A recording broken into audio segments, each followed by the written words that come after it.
Pemirsa, Dirlantas Polda Metro Jaya menyita puluhan kendaraan yang masih nekat mengangkut pemudik untuk keluar Jakarta.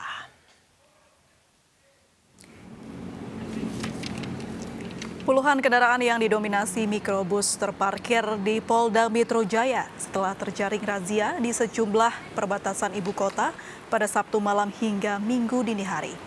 Kebanyakan kendaraan yang terjaring merupakan kendaraan rental yang disewa pemudik untuk pulang ke kampung halamannya. Para sopir mengaku nekat memenuhi permintaan masyarakat yang ingin mudik agar tetap dapat penghasilan saat pembatasan sosial berskala besar.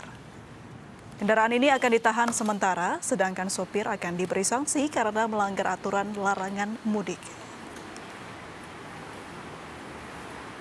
Saya tujuan Kalongan. Bawa penumpang, Bang? Saya bawa.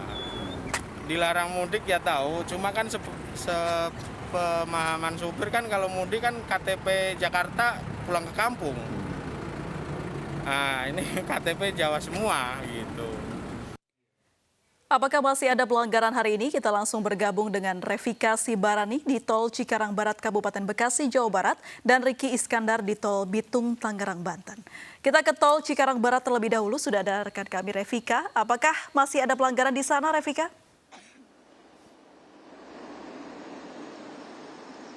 Ya, Anissa, April dan pemirsa, memasuki hari ke-17 penerapan larangan mudik di Jalan Tol Jakarta Cikampek, tepatnya di kilometer 31 Cikarang Barat. Pantauan kami sepanjang hari ini masih ada saja kendaraan yang melanggar yang didominasi oleh kendaraan pribadi.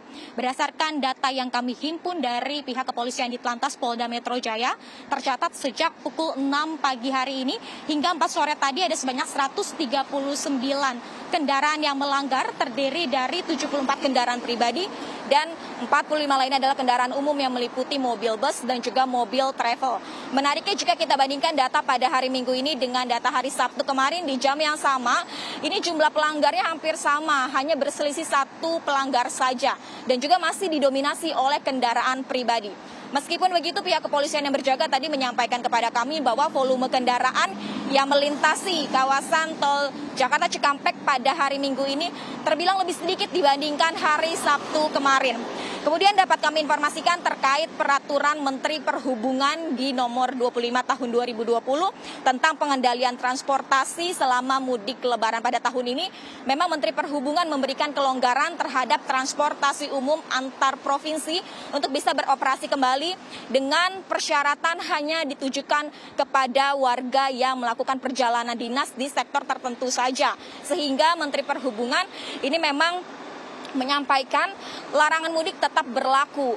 Namun untuk warga tertentu dengan profesi tertentu ini memang diperkenankan untuk melanjutkan perjalanan dengan transportasi umum secara khusus untuk jarak jauh. Sehingga tadi pihak kepolisian yang berjaga menyampaikan di sepanjang hari ini ditemui oleh pihak kepolisian yakni bus antar provinsi yang keluar dari terminal Pulau Gebang yang menggunakan stiker, sehingga pihak kepolisian memperbolehkan bus tersebut melanjutkan perjalanannya. Kemudian dapat kami informasikan pula, masih disayangkan pihak kepolisian semalam masih menemui ada sebanyak 7 kendaraan mobil travel gelap yang masih nekat untuk membawa penumpang.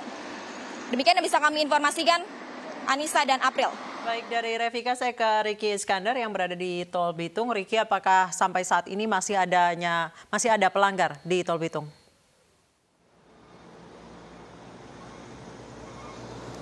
Baik Anissa dan April, memang saat ini masih ada atau masih cukup banyak kendaraan yang melintasi di ruas tol Bitung ini terkait dengan aturan checkpoint.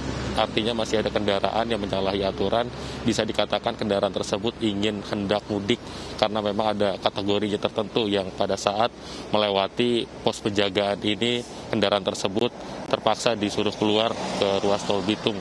Sedikitnya ada atau sebanyak sekitar kurang lebih dari 48 kendaraan hari ini yang tercatat telah menyalahi aturan yang ingin dikatakan pergi mudik. Tetapi juga tadi ada beberapa kendaraan yang memang bisa dikatakan penuh kendaraan tersebut, tetapi kendaraan tersebut memiliki surat izin dari perusahaannya untuk kendaraan tersebut terkait dengan pekerjaan, maka harus keluar dari zona merah atau dari wilayah Jakarta untuk melintas ke arah Merak begitu. Namun pihak petugas ini membiarkan kendaraan tersebut, yang artinya jika memang kendaraan tersebut yang ingin melintasi checkpoint ini memiliki surat izin, ini artinya bisa kendaraan tersebut melewati ruas tol ini dengan menggunakan surat izin. Jadi memang kendaraan ini tidak serta-merta mereka tidak bisa melewati kendaraan ini jika memang ada berkepentingan, ini artinya bisa dengan menggunakan surat izin. Seperti itu. April dan Anissa. Baik, terima kasih Ricky Iskandar melaporkan dari Tol Bitung. Sebelumnya ada Revi Barani dari Tol Cikarang Barat. Selamat bertugas kembali, teman-teman. Pemirsa, sementara itu Kepala Daerah di Bogor, Depok, dan Bekasi, Jawa Barat mengusulkan pemberhentian sementara kereta rel listrik Jabodetabek demi mencegah penyebaran virus corona. Namun hingga kini Kementerian Perhubungan belum mempertimbangkan penghentian operasional KRL.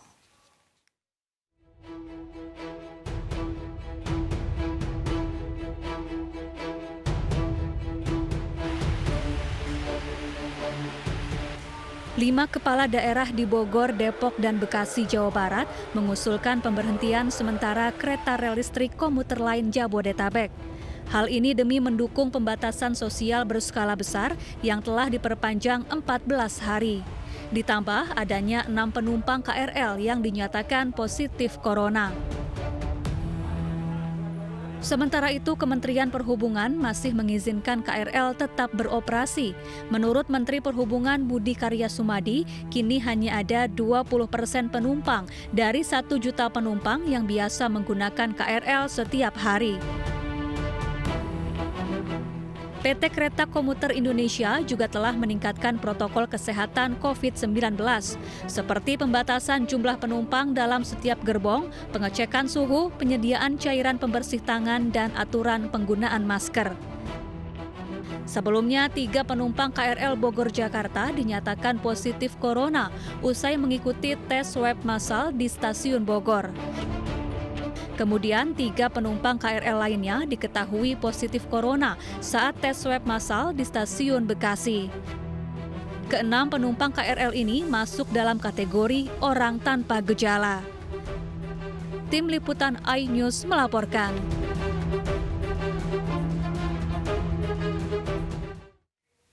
Dan pemirsa, untuk membahas usulan pemberhentian operasi KRL, kita sudah terhubung dengan Wali Kota Bogor, Bima Arya. Selamat malam Pak Bima Arya. Selamat malam. Baik, Pak Bima, apa sih pertimbangannya kalau KRL ini harus diberhentikan saat ini juga? Berdasarkan analisis kita terhadap tren penyebaran COVID-19 di Bogor dan sekitarnya, ini pun hasil rembukan antara kami kepala daerah di sekitar Jakarta, sebagian besar pasien positif COVID itu terpapar karena ada interaksi dengan Jakarta, dan 30% dari yang terpapar positif karena interaksi Jakarta itu menggunakan transportasi, ya, seperti kereta, bis, dan lain-lain. Itu pertama. Kedua, hasil swab massal di Bogor dan Bekasi menunjukkan ada 3 orang di Bogor, 3 orang di Bekasi yang terpapar positif. Artinya kalau dipakai teori probabilitas tadi, 1 di antara 100 penumpang itu kemungkinan terpapar positif COVID-19. Karena itu nggak ada pilihan lain kecuali mengevaluasi secara total kebijakan operasional kereta di wilayah Jabodetabek. Dan ini adalah rekomendasi yang kuat dari Gubernur Jakarta, Gubernur Jawa Barat, dan kami para kepala daerah, wali kota dan bupati. Baik, Kang Bima, sejauh ini rekomendasi ini disampaikan ke Kementerian Perhubungan. Apa responnya? Kami berikan 2 opsi. Opsi pertama adalah berhenti total atau stop total. Opsi kedua adalah tetap beroperasi, tapi ada pembatasan yang ketat. Salah satunya adalah yang sekarang kami sedang susun, yaitu semua penumpang kereta yang ke Jakarta atau yang menuju Jakarta itu harus dilengkapi dengan surat keterangan yang menunjukkan identitas bahwa mereka bekerja di 8 sektor yang dikecualikan berdasarkan aturan PSBB. Jadi silakan saja kalau memang ada pertimbangan lain, pertimbangan ekonomi barangkali dari Kementerian Perhubungan, kami bisa memahami, tapi yang bisa kami lakukan dalam kewenangan kami adalah membatasi pergerakan manusia atau kereta tadi. Jadi kami akan sangat ketat sekali untuk jalur keluar masuk kota kami di seputar Bodebek ini, hanya yang betul-betul menunjukkan surat keterangan bahwa mereka bekerja di sektor-sektor yang dikecualikan yang boleh. Nah, sekarang kita sedang rumuskan detailnya, termasuk sanksinya. Baik, sejauh ini koordinasi dengan KAI seperti apa dengan KCI? Nah, kalau KCI kan tinggal menunggu perintah dari Kementerian Perhubungan. Ya, kalau teman-teman KCI kan itu teknis saja di lapangan, mereka siap untuk. Tapi mereka sampaikan kepada kami juga bahwa kewalahan juga di gerbongnya bisa diatur. Tetapi ketika antri nggak bisa. Dan kalau tadi Pak Menhub sampaikan 20%, kalau hitungan kami nggak 20% barangkali ya. Agak lebih lah gitu. Setiap pagi itu masih membeludak, apalagi Senin atau Selasa. 8.000 orang berdesak-desakan mulai dari subuh sampai jam 7 pagi. Gerbongnya bisa diatur, tapi di luarnya itu kewalahan. Ya, tim dari PT KAI sendiri menyampaikan kepada kami bahwa mereka kewalahan. Nah, karena itu nggak ada pilihan lain. Ya, kalau nggak berlarut-larut. Nah, karena itu kami ambil keputusan yang merupakan kewenangan kami. Ya, silakan. Kalau ke kereta kewenangan pusat. Tetapi mengatur orang masuk keluar kota kami itu adalah kewenangan kami. Baik, Kang Bima, untuk usulan-usulan tadi apakah sudah disampaikan ke Kemenhub dan apa responnya begitu? Belum ada respon sama sekali, tapi saya kira ini kan jurisdiksi kami.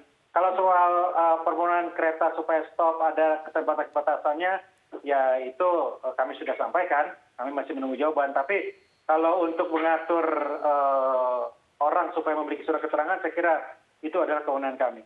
Baik, Kang Bima, jika di luar stasiun Bogor itu adalah pasar yang cukup padat. Saya belum lagi meninjau stasiun Bogor setelah COVID-19 ini, namun yang saya ketahui bahwa di luar itu memang pasar yang cukup padat. Mungkinkah untuk mengatur masyarakat yang akan menaiki KRL agar tidak berdesakan di peron? Nggak ada, itu agak jauh sebetulnya. Jadi nggak ada hubungannya. Jadi yang masuk ke kereta itu ya jauh lah dari pasar tadi. Dan itu nggak ada lagi pedagang di situ. Kami sudah cek. Yang di situ ya sekitar 40% dari penumpang biasa, sebagian besar ada di sektor yang dikecualikan, yang lain lagi sedikit saja itu barangkali bukan termasuk itu, tapi nggak ada hubungannya sama pasar tadi. Nah kalau pasar ini, strategi kami dua. Pertama, kita lakukan swab secara rutin, kemarin sudah di Pasar Anyar, besok di Pasar Bogor. Kedua, tim Pol PP terus memantau, jadi kalau ada kerumunan kita pasti bubarkan dan tertibkan. Baik, sejauh ini yang dites swab di stasiun Bogor ada berapa jumlahnya, Kang Bima? Kemarin 300, kemarin 125, besok ada mungkin 300 lagi di Pasar Bogor. Kita akan adakan secara rutin. Pemilik toko, penjual, termasuk pengunjung, kita akan ambil secara proporsional di setiap blok pasar itu. Sejauh ini berapa yang positif, Kang Bima? Belum. Hasilnya mungkin besok atau lusa baru diketahui. Baik, sejauh ini masyarakat di Bogor apakah bisa diatur, Kang Bima, untuk masuk ke peron ini secara bergantian? Tadi Kang Bima menyebutkan bahwa setiap Senin atau Senin dan Selasa tiap subuh sampai jam 7 itu bisa ada 8.000 orang yang berkumpul di stasiun. Sulit karena jadwal kereta pertama itu ditiadakan. Ya, jadi ada kereta yang dikurangi jadwalnya sehingga menumpuk semua. Jadi kalau kita ke stasiun jam 6 sampai jam 7 itu penuh. Makanya opsinya kalau memang tidak mungkin untuk diberhentikan, ditambah gerbong, ditambah jadwalnya, ditambah pengaturan secara ketat, ya seperti itu. Baik. Jadi kami melakukan kebijakan, PT KAI atau Kemenhub juga harus melakukan evaluasi kebijakan. Baik, Kang Bima, jika misalnya KRL komuter lain ini Bogor-Jakarta dihentikan, apakah kemudian sudah siap dengan transportasi lain? Karena 8 sektor ini masih terus beroperasi. Apakah bus dari Baranang Siang sudah cukup pengoperasiannya, Kang Bima? Tidak. Baranang Siang kita stop total semua. Okay. Kami minta kewajiban dari para industri, toko, perusahaan yang buka, yang masih beroperasi untuk menyediakan layanan antarjemput bagi stafnya atau karyawannya. Pemerintah kota pun akan memaksimalkan untuk membantu itu. Jadi kami akan berkomunikasi, koordinasi dengan Organda untuk menyiapkan layanan bus sebagai moda alternatif kalau kereta memang diberhentikan total. Baik. Terima kasih Kang Bima Arya sudah bergabung bersama kami, Wali Kota Bogor. Selamat malam.